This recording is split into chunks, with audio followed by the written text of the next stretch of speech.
Have you ever had one of those days, or maybe even an entire month, Oh, absolutely. where you were staring right at the exact thing you know you need to do? Right. You have the insight. Exactly. Yeah. Precisely what you were feeling and what steps to take. We have all been there. Sitting at the desk. Yes. You sit at your desk. You know exactly what the email to your boss needs to say to establish your boundaries. But your hands just hover over the keyboard. They just hover. The gap between knowing that truth and actually having the energy and the confidence to hit send feels like staring across the Grand Canyon. It really does. That freeze response, that feeling of being totally emotionally or spiritually aware but completely physically stuck is incredibly frustrating. It is a universal struggle, especially considering the era we live in right now. Mm-hmm. We are constantly navigating this massive information overload and an underlying current of energetic burnout. Yeah, people are exhausted. They really are. And people have become very adept at gathering insights about themselves through therapy or reading or self-reflection. But translating that inner awareness into actual lived experience. Without just completely exhausting yourself in the process, that is the real challenge. Right. The hesitation you described at the keyboard, that is just a self-preservation tactic. The body knows that taking action requires energy, and if the energy reserves are low, it hits the brakes. That burnout and that freeze response are exactly why today's source material is so compelling for you listening. We are taking a deep dive into a fascinating guide from a source called Crystals by Rob. A really interesting text. It details a very specific, somewhat rare synergistic crystal combination, blue apatite in Sunstone. What makes this particular guide worth exploring is how it positions this combination. It's not just a passive object. No, it's a metaphysical bridge. Exactly. It directly addresses that gap between insight and action. Because you have these two very distinct energies coming together. Blue apatite is described as a stone of highly intuitive, communicative energy. It is all about insight, truth, and uncovering what is hidden. And then you have Sunstone, which brings this incredibly warm, empowering, vital life force energy. Put them together, and the text suggests they form a continuous loop between the mind's awareness and the body's momentum. Which is a huge deal. It is a vital distinction to make. Frequently, when people seek out spiritual or energetic tools, they are inadvertently looking for an escape hatch. Yes. They want a way to float above the messy reality of their emotions. Or the physical world in general. But this material offers a completely different blueprint. It demands that you stay present. It is about aligning your deepest inner truth with a joyful, physical, lived experience. Okay, let's unpack this. Let's do it. Because the emotional mechanics of how these two stones work together addresses that knowing versus doing gap perfectly. According to the guide, blue apatite is a stone that brings things up to the surface. It targets suppressed emotions. The unspoken feelings. And those deep inner desires that you might be hiding even from yourself. The text notes that it specifically prevents emotional detachment. It forces an honest self-awareness. But if we were to stop just with the blue apatite, that process could easily become overwhelming. Oh, for sure. Digging up suppressed emotions takes a heavy toll. Facing your unspoken truths hits the nervous system hard.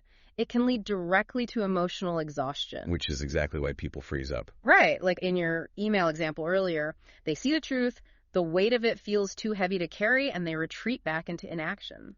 But the Sunstone acts as the counterweight to that heaviness. It changes the dynamic entirely. If blue apatite is a bright, unyielding spotlight, completely illuminating your inner truth and pulling it out of the shadows, then the Sunstone is this warm, comforting fire built right next to you. I love that analogy. It provides the courage to look at whatever that spotlight is showing you without fear.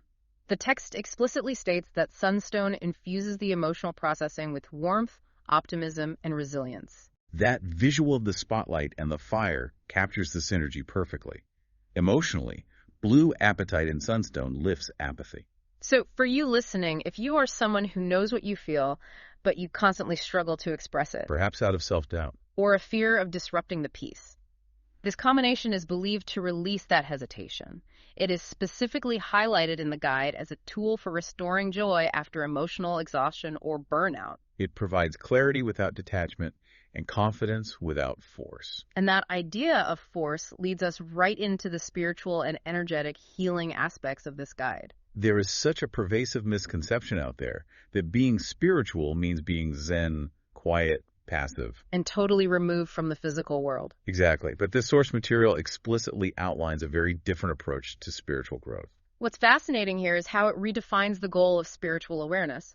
Rather than encouraging a withdrawal from the physical world into a state of quiet detachment. Which so many guides do. Right. But this crystal combination promotes a spirituality that is expressive, embodied, and heart-centered. It unites higher awareness with positive life force energy. Embodied spirituality. It actually wants you out in the world taking messy physical action. Yes. The guide explains that blue apatite opens your awareness to higher truths and soul messages. While the Sunstone brings in radiant solar energy that encourages spiritual independence. To clarify what spiritual independence means in this context, it is the ability to trust your own inner compass. Rather than constantly looking outward for validation or direction. Exactly. It dissolves fear-based spiritual blockages and replaces them with what the text calls soul-level confidence. Soul-level confidence. That is such a striking phrase. It really is. It sounds like the absolute antidote to imposter syndrome. It functions very much like that. It is a highly specific state of being where you are secure enough in your truth that you don't need to dominate others to feel powerful. The guide highlights this as incredibly beneficial for people stepping into leadership roles. For teachers and for creatives, too, it grants the ability to promote wisdom and confident leadership. But without the ego, imbalance, or arrogance that usually accompanies a rise in power. You get to be a leader who actually listens to their intuition. And energetically, the momentum this creates is detailed quite specifically. We have all experienced that heavy mental fog. Or a stagnant aura where you just feel like you are walking through mud. Yes. The text says blue apatite stimulates and cleanses the energetic body, clearing out that mental fog. Then Sunstone introduces a steady, confident solar rhythm. The key word in that description being steady. Absolutely. If you are trapped in a boom and bust cycle where you get highly motivated, burn through all your energy in 3 days, and then crash for a week. We've all been there. Harmonizing these energies is what finally helps you establish sustainable momentum. Think of energetic boundaries like a cell phone battery. Yeah. Instead of letting every app run in the background, draining you by noon because you are leaking energy to anxiety or suppressed emotions. This crystal combination acts like a battery saver mode. Yes. You get forward-moving momentum because your energy is directed solely toward your authentic actions, preventing the burnout. Here's where it gets really interesting, though. I know you love this part. I do. The Guide from Crystals by Rob doesn't just keep this abstract. It breaks down the multidimensional chakra alignment, and the level of detail provided is incredible. It covers so much ground. It works across 3 distinct chakras, the throat chakra, the third eye chakra, and the solar plexus chakra. Let's start with the throat chakra, which is deeply connected to the blue apatite. The throat chakra serves as the center for clear communication Truth speaking. and emotional release. It is the energetic hub of authenticity. And the associations listed in the guide for the throat chakra are incredibly rich. The element is air. The candle color is blue. It is associated with Archangel Raphael, the planet Mercury, and ancient deities like Thoth and Enlil, It also lists specific herbs linked to this energy, like black pepper, pushkarmul, peppermint, and slippery elm. along with essential oils like myrrh and chamomile. It is worth examining why those specific associations are present. Take the planet Mercury, for instance. Right, in astrology and mythology, Mercury is the messenger. Which perfectly aligns with the throat chakra's focus on communication and the transmission of ideas. And looking at the herbs, peppermint, slippery elm, and pushkarmul, these are plants traditionally used in physical herbalism to clear the respiratory tract or soothe a sore throat. It is a fascinating instance where the physical remedy mirrors the metaphysical goal. You are physically opening the throat to metaphorically clear the way for honest self-expression. The inclusion of Thoth and Enlil makes perfect sense in that context, too. Thoth is the Egyptian god of writing, wisdom, and magic. While Enlil is the Mesopotamian god of wind and air, it is all about the breath carrying the word. From there, the text moves up to the third eye chakra, which is also heavily influenced by the blue apatite. This is the center for insight, intuition, and clarity of vision. This is where you integrate inner guidance into your daily decision-making, allowing you to see beyond surface-level illusions. The element here shifts to spirit. The candle color is indigo? We are looking at Archangel Metatron, the planets Saturn and Neptune. And deities like Buddha, Zeus, and Kuan Yin. The herbs shift as well. to cinnamon, shangpushpi, cardamom, and passion flower. Shangpushpi is particularly interesting because in Ayurvedic medicine, it is renowned for enhancing brain function and memory, which directly ties into the third eye's domain of mental clarity and perception. The deity associations here also reflect that elevated perception. Buddha represents ultimate enlightenment in seeing the truth of existence. Zeus is the all-seeing ruler from high atop Olympus, granting a macro perspective. And Kuan Yin offers compassionate perception, seeing the world not just clearly, but with deep empathy. It is about gathering the highest quality of spiritual data possible. But there is a detail in the text that bridges these two upper chakras beautifully. The animal totems. Yes. The animal totems listed for the third eye are the eagle, the raven, and the spider. And those are the exact same three animals listed earlier for the throat chakra. That overlap is highly significant within the framework of the guide.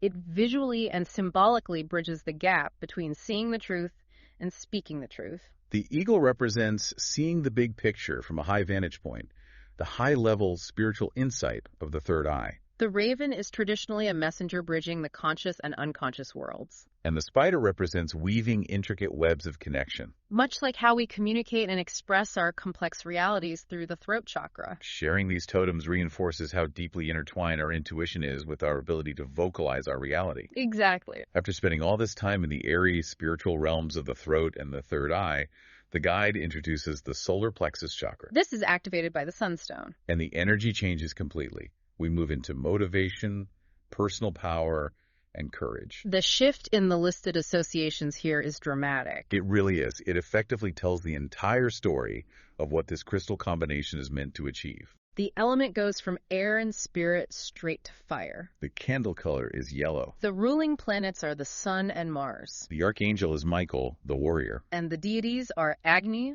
Horus, Prometheus, and Vulcan. We are talking about gods of fire, the sun, and the forge. And the animal totems transform completely too? We go from birds and spiders to the dragon, the snake, the scorpion, the phoenix, the coyote, the fox, the mantis, and the cat. It is fierce, grounded, action-oriented energy. The herbs reflect this warmth too: lemongrass, fennel, goldenrod, with bergamot and cinnamon essential oils. If we connect this to the bigger picture, this multidimensional chakra breakdown is a perfect map of the knowing versus doing solution we started with. You begin in the ethereal realms of the third eye and the throat. You are gathering spiritual insights, seeing the truth with the eagle. And finding the voice to express it with the spider. But ideas, visions, and words are just air and spirit until you bring them down into the physical body. You have to drop them into the fire of the solar plexus. Precisely. You take those high-minded insights and you hand them over to Vulcan at the forge. You drop them into the fiery, action-oriented center of your personal power, guided by Mars and the sun. That is how you bring high-level ideas out of the clouds and manifest them into physical reality. It requires the transformative fire of the phoenix and the grounded cunning of the fox. This map perfectly mirrors the crystal's main purpose, bringing abstract emotions and spiritual awareness down into a tangible, lived experience. It is essentially an energetic instruction manual. It is. But the Guide from Crystals by Rob doesn't leave us hanging in the cosmos with dragons and archangels. Thankfully. It transitions into very practical, everyday ways to integrate this stone into daily life. Which is essential. If the entire point of the material is about bringing ideas into physical reality, the application of the stone must be grounded in physical, practical actions. The first recommendation is straightforward. Carry it as a pocket stone or wear it as jewelry. The text notes this helps maintain confidence, focus, and motivation throughout the day. Having it in your pocket acts like a physical anchor. When you feel that hesitation creeping in, physically touching the stone brings you back to that battery saver mode of sustained energy. It serves as a tactile interruption to the freeze response. It grounds the mental anxiety back into the physical body. The guide also suggests placing it in workspaces or creative areas. If you are a writer, an artist, or just trying to navigate a complex project at your desk, it is supposed to inspire clarity and idea flow. It clears the stagnant energy out of your office so you can take purposeful action. That aligns perfectly with the dual nature of the combination. The blue Apatite clears the mental fog and the creative blocks of a stressful workday, while the Sunstone provides the vital solar energy required to actually execute the tasks and meet the deadlines. You can also use it during meditation or reflection to really dial in that third eye intuition. One of the most practical applications listed is keeping it nearby during challenging situations to reinforce courage and emotional balance. If you know you have to have a tough conversation with a friend, Or finally ask your boss for that raise. having that stone nearby acts as an energetic reinforcement. It bolsters the emotional resilience we discussed in the beginning. It allows you to express your feelings honestly, utilizing the throat chakra without letting the fear of the outcome or the other person's reaction shut down your solar plexus. They also recommend incorporating it into goal setting or manifestation practices, aligning clear thoughts with decisive action. Finally, using it to support public speaking, teaching, or leadership roles is highly recommended. It strengthens communication, confidence, and charisma. If you are standing up in front of a room giving a presentation, you need that throat chakra truth speaking seamlessly mixed with that solar plexus fiery charisma to hold the room's attention. The ultimate takeaway from these practical applications is balance. The text specifically notes that this stone is for individuals who want to integrate deep insight, creativity, and personal empowerment into their daily routines without feeling scattered. It is about generating a vibrant, balanced energy over the long term, rather than relying on frantic bursts of inspiration that ultimately leave you depleted. So what does this all mean? When we zoom out and look at everything presented in the Guide from Crystals by Rob, From the emotional synergy of the spotlight and the fire, to the concept of embodied spirituality, down through the rich mythology of the chakras and into our pockets. blue apatite in Sunstone is positioned as far more than just a pretty mineral. It is a highly specific metaphysical tool designed for harmonizing the mind's clarity with the heart's courage. It is the antidote to being stuck in your own head. It serves as a grounding reminder that true knowledge is only valuable when it is applied. It is not enough to simply know what you feel or to sit alone having brilliant spiritual insights. The transformation happens when we stop hiding our authentic selves, clear away the stagnant fog, and begin moving forward with confident, joyful momentum. It is about finally typing that email and hitting send without the hesitation. And analyzing a guide like this leaves us with a fascinating, broader concept to ponder. We have spent this time discussing how these specific stones can help bridge the gap between our minds and our actions. Right. But if we are looking to external elements like the Earth's minerals to help us reconnect our own thoughts to our own bodies, what does that say about how deeply disconnected modern human life has become from the natural world to begin with? Wow. Perhaps the struggle isn't just internal. Perhaps it is a symptom of a much larger separation from the grounding forces of the Earth itself. This crystal combination is all about bridging the gap between knowing your inner truth and having the courage to act on it. So ask yourself, if you were infused with that kind of joyful, fearless confidence today, what is the one unspoken truth in your life that you would finally bring out of the shadows and put into action? That is a profound question to sit with. Thank you for joining us on this custom-tailored deep dive. We hope exploring this unique synergy sparked some clarity and courage for you. Until next time.